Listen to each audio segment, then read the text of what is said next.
রাষ্ট্রীয় শোক ও নিষেধাজ্ঞার মধ্যেই 31st নাইট উদযাপিত হয়েছে রাজধানীর অনেক জায়গায়। বুধবার রাত 12টার আগে থেকেই বিভিন্ন এলাকায় ফোটানো হয় পটকা ও আতশবাজি। পুরো রাজধানী জুড়ে আয়োজন না হলেও বিভিন্ন এলাকাতে দেখা গেছে 31st নাইট উদযাপনের নানা আয়োজন। চাঁদগুলোতে দল বেঁধে আনন্দ উচ্ছ্বাস, পুরনো বছরকে বিদায় জানিয়ে সচরাচর সময়ের মতো বহুল আকারে না হলেও বিভিন্ন এলাকায় বিচ্ছিন্ন আকারে পালিত হয়েছে 31st নাইট।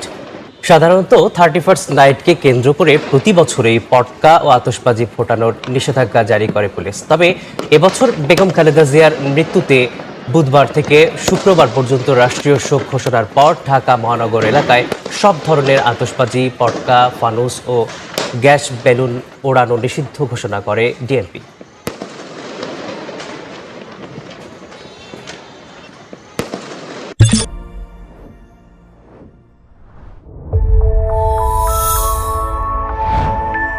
সাবস্ক্রাইব করুন আমার নিউজ, সবার আগে সব খবর।